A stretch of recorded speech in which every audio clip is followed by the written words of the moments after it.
भूतिया झूला। गांव के बाहर पुरानी हवेली के पास एक विशाल पीपल का पेड़ खड़ा था। इस पेड़ पर एक झूला बंधा हुआ था जिसे गांव वाले भूतिया झूला कहते थे।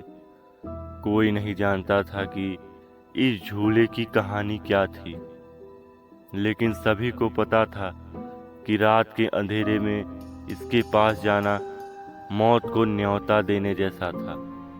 एक रात राहुल और उसके दोस्त उत्सुकता के मारे उस झूले के पास जाने का निर्णय किया। गांव वालों ने उन्हें समझाया, लेकिन युवकों की मस्ती और साहस के आगे कोई नहीं टिक सका। वे चारों टॉर्च की रोशनी में उस झूले की ओर आगे बढ़े। जब वे पेड़ के पास पहुंचे तो हवा अचानक तेज हो गई। झूला बिना किसी के छुए ही हिलने लगा। राहुल ने हंसते हुए कहा, अरे ये तो बस हवा का असर है, बूट वूट कुछ नहीं होता।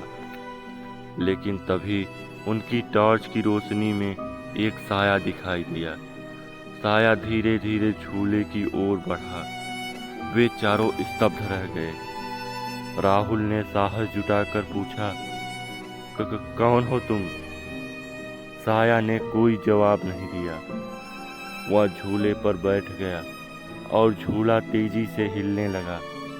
फिर अचानक झूले के पास खड़े एक दोस्त अजय चिल्लाया, मुझे बचाओ! लेकिन इससे पहले कि कोई कुछ कर पाता, अजय हवा में उठ गया और पेड़ की शाखाओं में गुम हो गया।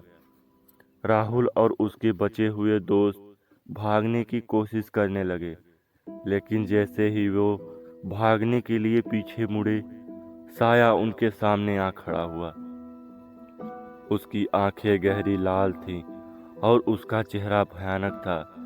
उसने धीमे स्वर में कहा, तुमने मेरी नींद खराब की है, अब तुम सब मरोगे।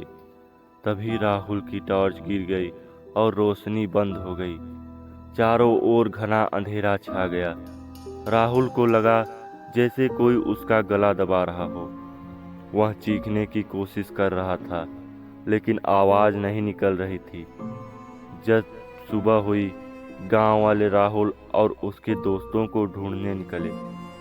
वे पेड़ के पास पहुंचे तो वहां सिर्फ झूला हिल रहा था। झूले पर खून के धब्बे थे, लेकिन कहीं भी चारों का पता नहीं था। गांव वाले समझ गए कि भूतिया झूले की कहानी सच थी। अब कोई भी उस झूले के पास जाने की हिम्मत नहीं करता। कहते हैं कि